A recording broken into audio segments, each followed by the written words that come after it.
Hey guys, happy Sunday. Welcome back to my channel. This week we are in our kitchen. Our kitchen's kind of separated into two sections. There's the main kitchen area where you all are, and then this little kind of hallway that takes you to the living room. This week what I want to do is work on a piece that I recently picked up from Facebook Marketplace, and I want to make kind of a DIY kitchen island of sorts. This is our piece right here. It is a beautiful, it's called a Bombay cabinet or something along those lines. I will put a picture of the name of it on the screen for you guys. It has this little backsplash. It has a long countertop. My favorite part of it are these legs. It has beautiful spiral hand spun legs and then really pretty vintage knobs. I had been looking for something that could kind of function as island in our kitchen and go along this wall here for food prep, putting out food when we have guests over, that sort of thing, that would be long and skinny to fit in this space. And I found this one on Facebook Marketplace that someone was selling for $50, which already is a great deal. I offered them $35 and they came back with 40. So I got this guy for $40. I thought that was an amazing deal, and I actually found this exact piece online. I'll put that on the screen for you guys, and it sells for over $500. We got this for like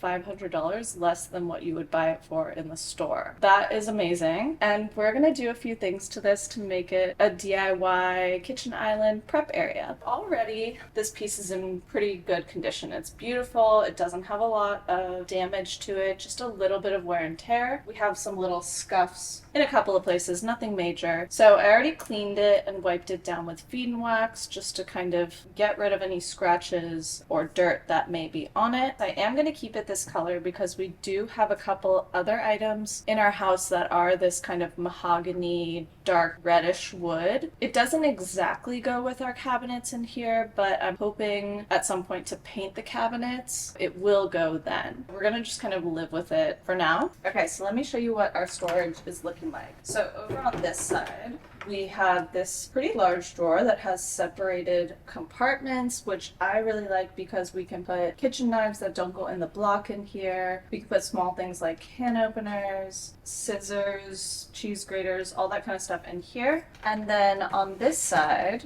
I already tossed a couple of things in here that this won't stay. I thought we could put cutting boards over here. Put this one in that we made already. The other thing that I was thinking for down here where we could put some of our larger item storage, like our Instant Pot and stuff like that, is we may possibly want to add a little curtain to kind of hide these things when they're being stored here. So it's not as much of like an eyesore kind of clutter. I'm not 100% on that decision yet. I don't know if I'm totally sold on that look, but I thought that if we did, we could get a darker printed fabric and then put it inside behind the legs so that the legs would still be a really beautiful focal point. I'm really excited to transform this piece. We're going to do a lot of little things that are going to help to step up the look of this in our space and make it feel more intentional, like it belongs here rather than it just got put here, if that makes sense. The first thing that I want to start with is putting our wheels on. We're going to go ahead and grab those.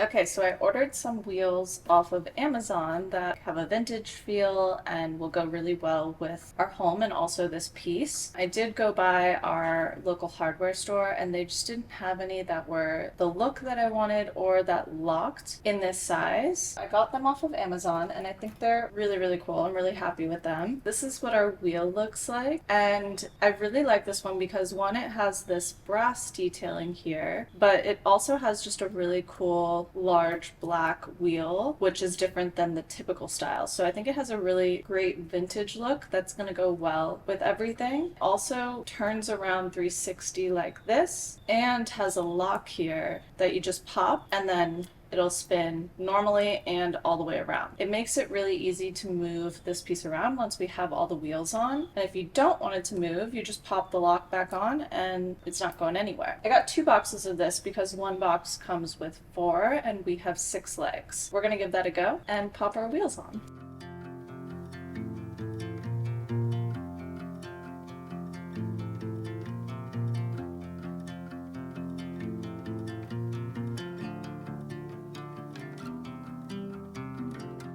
Okay, so we went ahead and laid down the island and put it right over here on its side just because it was easier to get the feet off that way. And now we have all the feet off. So the good news is that there seems to be a hole in the bottom of all of the feet already that I don't know if maybe somebody already had wheels on this before or what it was for. It fits our wheels perfectly. So I don't even have to drill. All I need to do is hammer these in and then pop the wheels in, and that's already done. That is way easier than I thought it was going to be and saves me a lot of time and effort.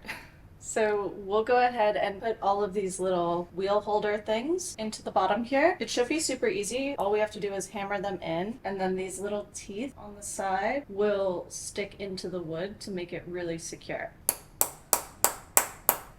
Yeah, as simple as that. Just hammer it in and then we're good to go.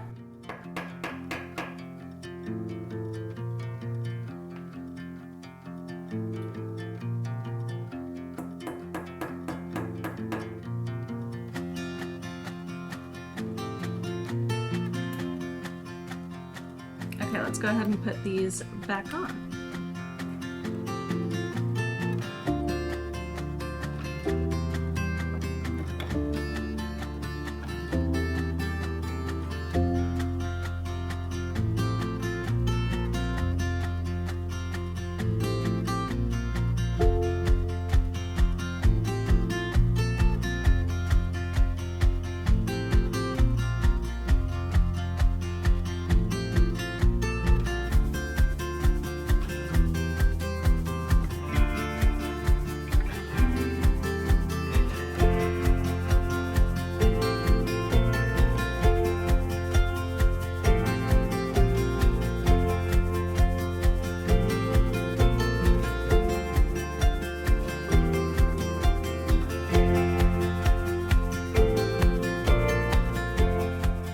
So we had a little bit of an audio issue, so I apologize for the audio cutting out, but bear with me, it will be back soon. In the meantime, I'm going to walk you through what we are doing. Our next step in DIYing our kitchen island is lining our drawers, and we are going to use wrapping paper to do this, and the process is exactly the same as when we did our DIY placemats. First step is going to be removing our drawers and picking the wrapping paper that we are going to be using to line them. I'm going to be going with the lighter pattern this time around, which I know is very unusual for me. We need to cut this down to size, so I like to do this by placing the wrapping paper into the drawer and creating a crease where I need to cut with my finger, and you'll see me doing that right here.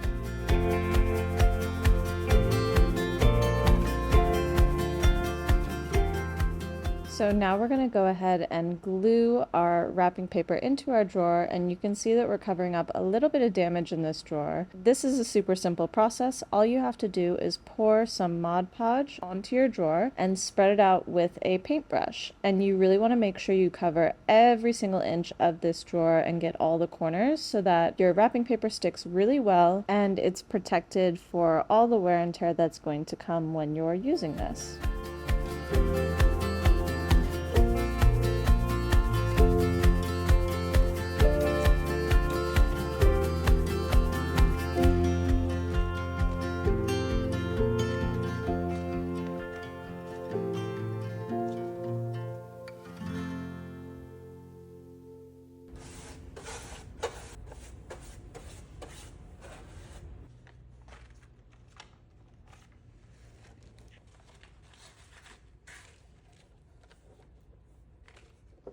So I let our drawers dry overnight, and we now have them all lined and the Mod Podge has fully cured. We're going to go ahead and coat both drawers with Liquitex gloss varnish, and this is super simple. It really does not take a lot of effort or time. We're just going to pour some on, brush it over, make sure to get the corners really well because that's the area that could lift the easiest, and then let it dry for like 10 minutes and do another coat, and you can do 2 or 3 coats depending on how thick you want the varnish to be and how protected you want it to be. I'll probably do 3 just to be safe because we will have kitchen tools and things like that going in here often.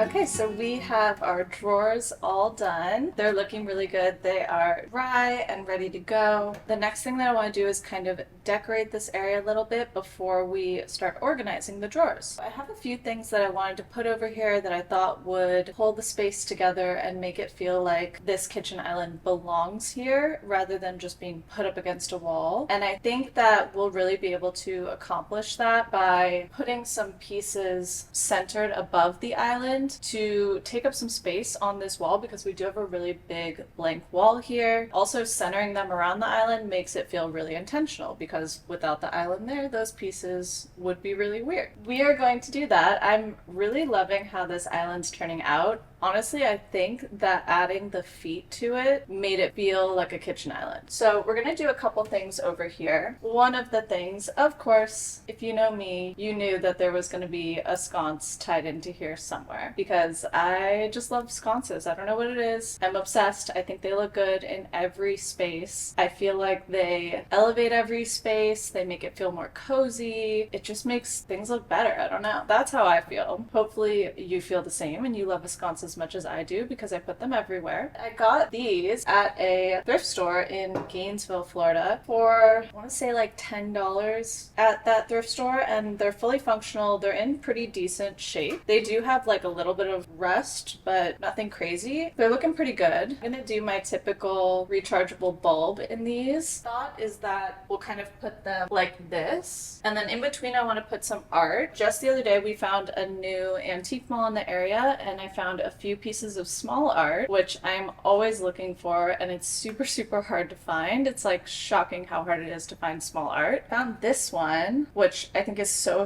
beautiful. I think this is a wood frame. It has the velvet backing and this really pretty oil painting. So this one's gonna go in the center. On both sides of it I have this teeny tiny little art that will balance it out and take up a little bit more space, so it's not big chunks of space in between the sconces and the art.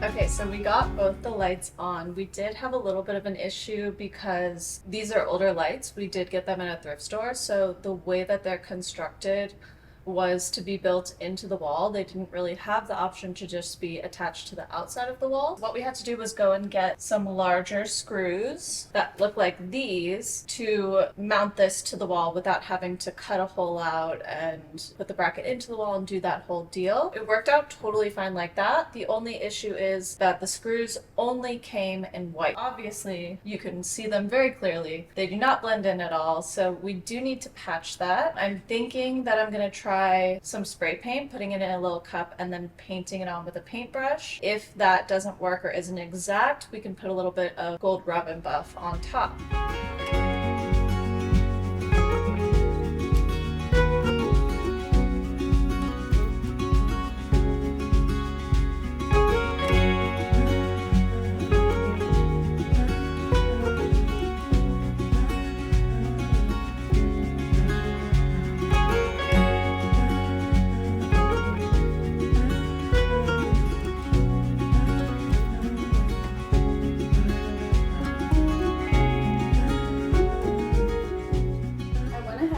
One of the light bulbs in already just to test it out, and I have the other one here. They are skinny ones, so they're that candelabra style light. This is the kind that I could find in a rechargeable bulb, so we'll just screw that into the base here.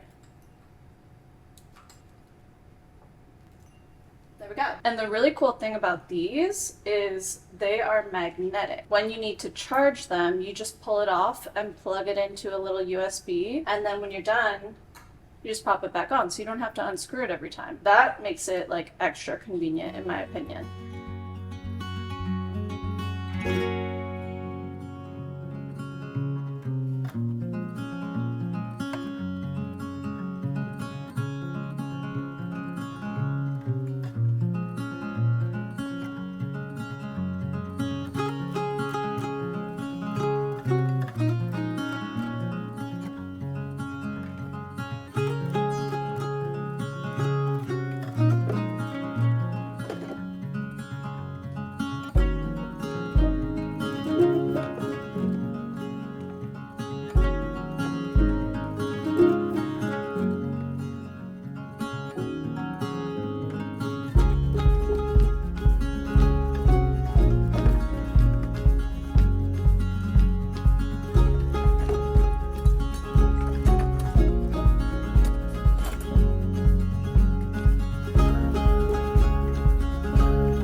appliances down here cleared up so much space on our countertops. I'm honestly shocked at how many things I was able to fit down here. Our countertops are like basically cleared at this point, which is amazing because they felt very cluttered to me before. So this gives us a lot more room to either be able to prep and cook or put something pretty out or just have open space. Down here, I put things that we use often, but not every single day. We could just take them out as we need them, and it's not inconvenient for us. We have our Instant Pot, a juicer, the water carbonator, toaster, and blender. And then I put the toaster on a heat-proof pad next to the outlet so that I could actually just plug the toaster in when I want to use it and then unplug it when we're done, and it should be totally fine. Okay, so the next thing that I want to do for this space, and actually probably the last thing that we'll need to do, is to make the curtain to hide our appliances that we put down here. So I went to Joann and picked up some fabric to go with this space. So let me show you what I got.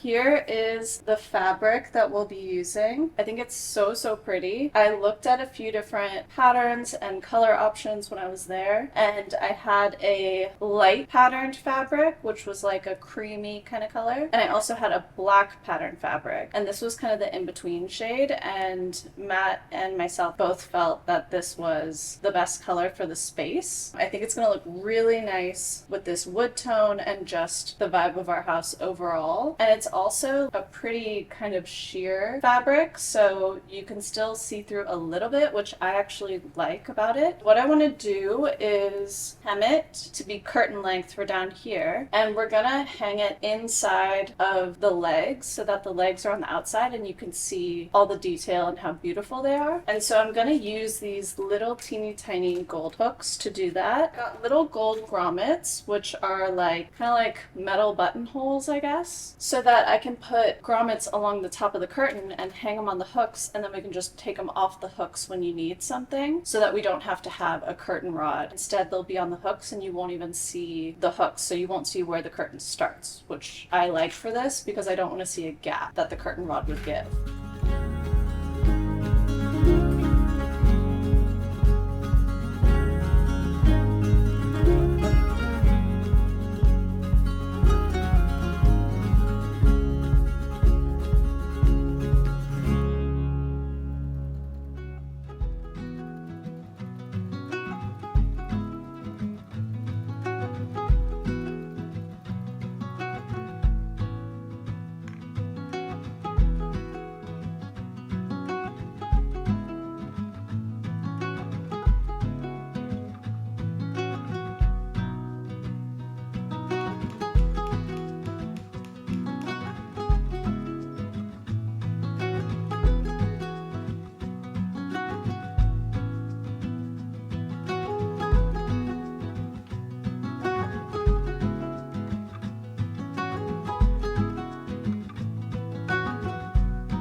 Alright guys, so we got the curtain all in. I think it looks so pretty. I really feel like this just finishes off the look. As I start to redo the kitchen, I feel like it's really gonna just all tie together and make the kitchen a really beautiful and cozy space. That wraps up our DIY kitchen island. I hope that you guys enjoyed this video, and if you did, don't forget to like and subscribe and hit the notification bell so you can see more of my videos. I put out new videos every single Sunday, and we do have a couple of really big makeovers coming up on the channel, as well as some smaller DIYs that we're going to be doing. So there's a lot of really cool projects coming our way, so you don't want to miss out on those. So make sure to tune in every Sunday for new content, new projects, and new makeovers. Leave me a comment and let me know if you like it, if you would try something like this in your space. And thank you guys so much for watching, and I'll see you next Sunday.